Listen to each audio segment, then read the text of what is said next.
오늘은 주님께서 우리 모두를 평강의 길로 인도하신다 하는 1장 누가복음 79절에서 은혜를 받으려고 합니다. 아침 해는 떠올라서 이 세상의 어둠을 물리치는 것처럼 주님은 태양을 만드시고 우리 마음에 태양처럼 오셔서 온갖 어둠을 물리치고 평강의 인생을 살게 하신다는 말씀입니다. 오늘 다시 한번 77절에서 79절을 우리 심령의 돌비에 새기십시다. 주의 백성에게 그 죄사함으로 말미암는 구원을 알게 하리니 이는 우리 하나님의 긍휼로 인함이라. 이로써 돋는 해가 위로부터 우리에게 임하여 어둠과 죽음의 그늘에 앉은 자에게 비치고 우리 발을 평강의 길로 인도하시리로다 하니라. 아멘. 평화를 원하지 않는 사람이 누가 있겠습니까? 우리나라에 50세가 넘은 한 여성도 평화를 간절히 원했습니다. 그는 온갖 폭력에 맞서는데 내가 어떻게 일조할 수 있을까 하다가 자기가 받은 달란트, 글쓰기로 폭력을 거부하며 평화를 도모하는 글을 써오다가 세계가 인정하는 큰 상을 받았습니다. 바로 한강 작가입니다. 노벨상을 받았으니 우리 모두의 기쁨이기도 합니다. 123년 된 노벨상 역사상 아시아 여성으로서는 우리나라 여성이 처음으로 받았습니다. 여성들의 마음을 끌어올리신 하나님께 영광을 올려드립니다. 한국인 처음으로 노벨 문학상을 받아서 한국의 국격도 끌어올리고 그리고 한글의 가치도 끌어올린 것을 기뻐합니다. 작가는 특별히 노벨상 받은 대표 작품이 소년이 온다였습니다. 소년이 온다는 것은 한 소년의 죽음을 쓴 것입니다. 계엄 상황에서 벌어진 5.18 민주항쟁 이야기를 담았습니다. 그런데 그녀가 평화를 노래하며 이 상을 받던 날 공교롭게도 한국에서는 계엄의 사태가 또 벌어졌습니다. 계엄의 사태가 벌어졌음에도 불구하고 무장한 군인들을 맨손으로 껴안으며 막아낸 우리 여성들, 젊은이들, 어머니들의 모습이 온 세계에 전파되었습니다. 추위에도 불구하고 열흘이나 하루도 쉬지 않고 그 광장에 모여서 평화적 해결을 도모한 우리 백성들이 참으로 한둘이 아니고 수십만 명이었습니다.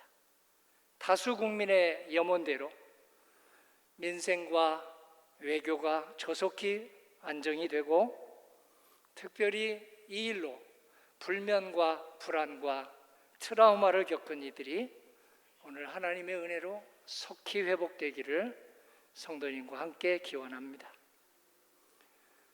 사탄이 아담과 하와를 유혹하여 넘어뜨렸습니다. 하나님께서는 그런 유혹을 물리칠 예수님을 보내주셨습니다. 예수님은 생명의 말씀, 평화의 말씀으로 오늘 온갖 유혹을 물리칠 수 있도록 지금도 오늘도 이 시간에도 우리를 도와주십니다. 교만한 사람들이 바벨탑을 쌓다가 징계를 받고 흩어지자 하나님은 그들까지도 구원하셨습니다. 생명의 말씀, 평화의 말씀으로 교만을 물리치고 겸손으로 서로를 귀중하게 여기도록 하셨습니다.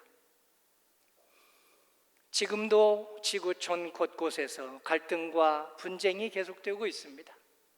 전쟁하는 나라도 내 나라나 됩니다. 당사국들, 당사자들은 우리가 전쟁하는 게 평화를 위해서 한다고 합니다. 평화를 위해서 전쟁을 일으켰다고 합니다. 평화를 위해서 더 강력한 무기를 쓴다고 말합니다. 하나님께서는 평화를 위해서 더 강력한 무기를 쓰실까요? 그리고 사람이 죽어가는 전쟁을 벌이실까요? 우리 하나님은 오늘 우리에게 어떻게 평화를 이룰까? 여러 방법을 우리에게 주시는데, 특별히 오늘 누가복음에서는 사랑과 온유와 인내, 사랑과 온유와 인내로 우리는 주님의 평화를 이룰 수 있다는 말씀을 듣습니다. 무력이 아니라, 그리고 사람을 죽이는 전쟁이 아니라 사랑과 온유와 인내심으로 하나님이 원하시는 평화를 우리도 이룰 수 있다고, 여성도 이룰 수 있다고, 어린이도 이룰 수 있다고 말씀하십니다.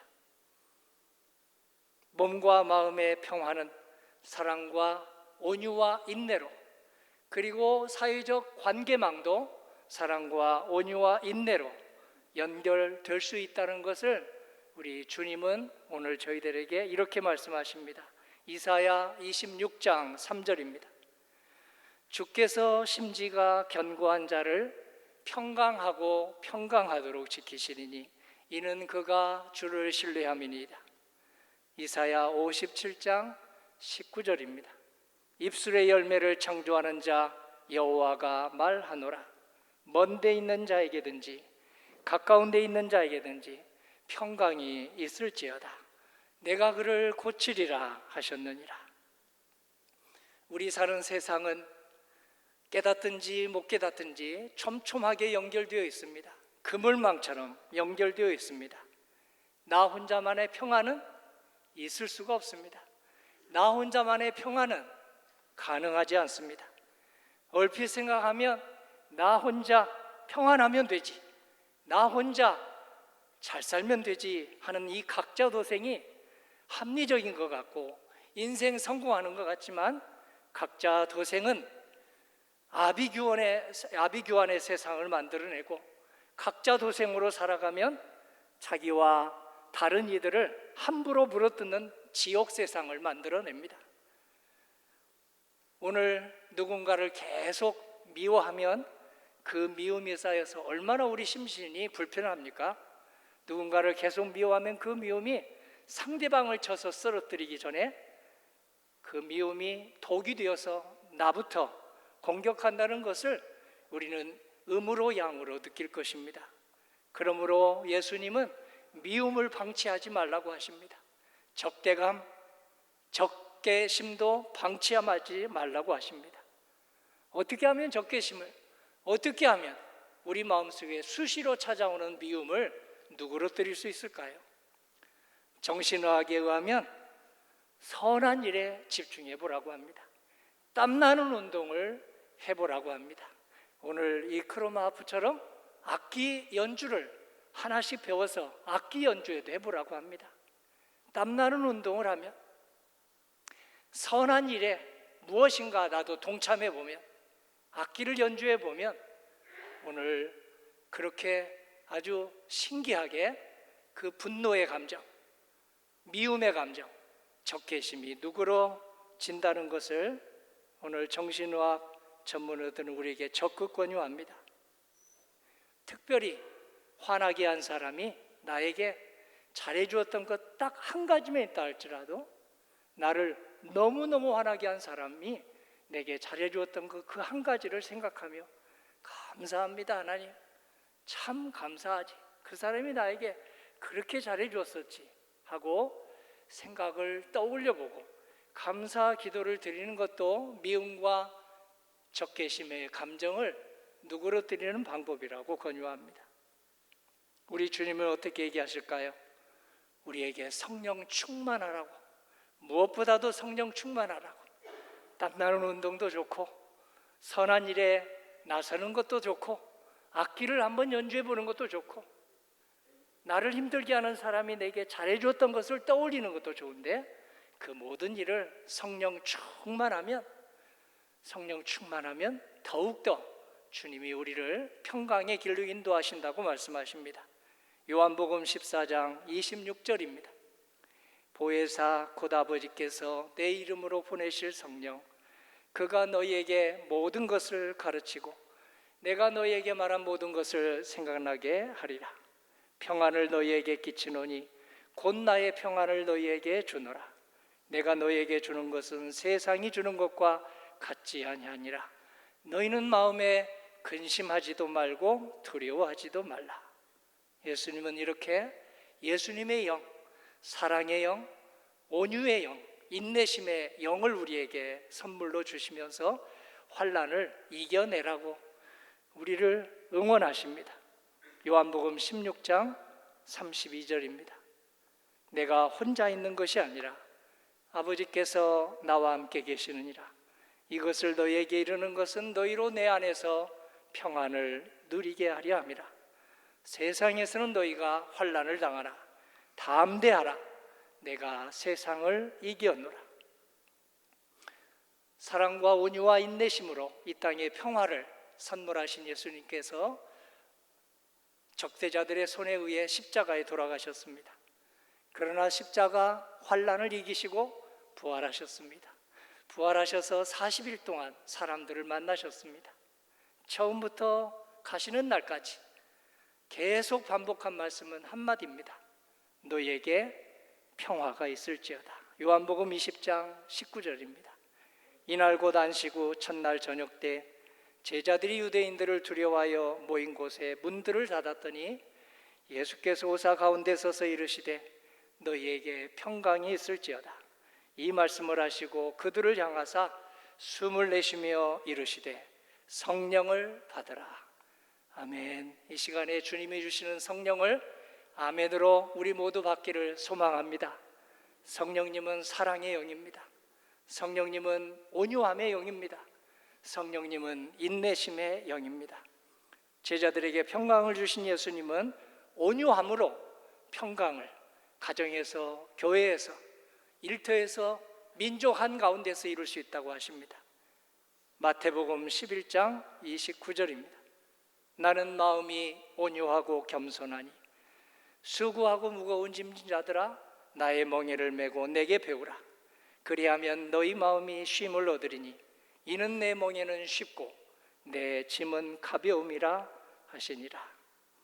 예수님 말씀에 무릎을 치며 아멘한 바울은 예수님의 온유로 평강을 이룰 수 있었고 성도들에게 이렇게 평강을 우리 이루자고 간절히 외쳤습니다. 에베소서 4장 1절입니다. 부르심을 받은 일에 합당하게 행하여 모든 겸손과 온유로 하고 오래 참음으로 사랑 가운데서 서로 용납하고 평안에 매는 줄로 성령이 하나 되게 하신 것을 힘써 지키라. 온유함에 이어서 예수님은 사랑으로 평강을 이룰 수 있다고 응원하십니다. 마가복음 12장 30절입니다. 내 마음을 다하고 목숨을 다하고 뜻을 다하고 힘을 다하여 주 너희 하나님을 사랑하라 하신 것이요 둘째는 이것이니 내 이웃을 내 자신과 같이 사랑하라 하신 것이라. 이보다 더 큰 계명이 없느니라. 아멘. 우리의 사랑은 평생 해도 부족합니다. 예수님의 사랑은 우리를 온전한 사랑으로 이끌어 가십니다. 예수님의 사랑은 무엇보다도 상대방의 말을 귀 기울여 경청하는 데서 시작하셨습니다. 귀 기울여 경청함으로써 우리의 마음을 헤아리시고 사람들의 마음을 헤아리셨습니다. 우리도 예수님을 따라서 귀 기울여 경청하는 시간을 많이 가짐으로써 우리는 상대방 마음을 헤아릴 수 있고 상대방의 마음을 헤아림으로써 예수님의 사랑을 나눌 수 있습니다. 온유함과 사랑에 이어서 예수님은 기도할 때 인내심을 주님이 우리에게 주셔서 평강의 길을 걷게 하신다고 하십니다. 누가복음 11장 9절에서 11절 우리 한 목소리로 릴레이 기도하듯이 같이 드려보겠습니다. 구하라 그러면 너희에게 주실 것이요 찾으라 그러면 찾아낼 것이요 문을 두드리라 그러면 너희에게 열릴 것이니 구하는 이마다 받을 것이요 찾는 이는 찾아낼 것이요 두드리는 이에게는 열릴 것이니라. 너희 중에 아버지 된 자로서 누가 아들이 생선을 달라 하는데 생선 대신에 뱀을 주며 알을 달라 하는데 전갈을 주겠느냐? 너희가 악할지라도 좋은 것을 자식에게 줄 줄 알거든 하물며 너희 하늘 아버지께서 구하는 자에게 성령을 주시지 않겠느냐 하시니라. 아멘. 할렐루야. 하나님이 지금 이 시간 우리에게 주시는 성령님은 사랑의 영입니다. 사랑의 힘입니다. 성령님은 온유함의 영입니다. 온유함의 힘입니다. 성령님은 우리가 사랑과 온유함을 키우고 높이고 그리고 확장할 수 있도록 우리에게 기도의 길로 우리를 초대해 주십니다. 기도하면 사랑의 영이, 온유함의 영이, 그리고 인내심의 영이 우리 몸속에서 쑥쑥 자라납니다. 빌립보서 4장 6절입니다. 아무것도 염려하지 말고 모든 일에 기도와 간구로 너희 구할 것을 감사함으로 하나님께 아뢰라. 그리하면 모든 지각에 뛰어난 하나님의 평강이 그리스도 예수 안에서 너희 마음과 생각을 지키시리라. 아멘. 기도의 힘은 측량할 길이 없습니다. 기도의 힘은 의원마저도 측량하지 못합니다. 기도의 힘은 양자 물리학자도 측량할 수가 없습니다. 꾸준히 규칙적으로 기도에 힘쓰면 하나님의 평강을 우리 심령의 돌비에 새기고 평강의 통로가 된다는 증거가 있습니다. 심장병 전문의가 노인 73명을 선발해서 절반은 기도하는 사람, 절반은 기도하지 않는 사람 3년 동안 지켜봤습니다. 3년 동안 지켜본 결과 꾸준히 규칙적으로 진실하게 기도한 사람들은 오늘 혈압이 아주 정상적으로 돌아오고 그리고 병에 대한 면역력이 이렇게 높아지는 것이 측정이 됐습니다. 그러나 기도하지 않고 살아가는 사람은 혈압의 변화도 미미했고 면역력이 높아지는 것도 그리 잘 측정되지 않았습니다. 그래서 꾸준히 기도하도록 우리는 6개월 동안 릴레이 기도하며 내년 100주년을 맞이합니다. 성도님들의 꾸준한 기도, 여기저기에서 제가 기도 덕분에 일어났습니다 하는 손길들이 많습니다. 민수기 6장 24절 기도하는 사람에게 주시는 하나님의 축복을 아멘으로 받으십시다. 여호와는 내게 복을 주시고 너를 지키시기를 원하며 여호와는 그의 얼굴을 내게 비추사 은혜 베푸시기를 원하며 여호와는 그 얼굴을 내게로 향하여 드사 평안 주시기를 원하노라 할지니라 하라. 아멘. 주님이 충만하게 주시는 평강으로 가정의 평화, 교회의 평화, 대한민국의 평화 이루시기를 주님의 이름으로 기원합니다. 아멘.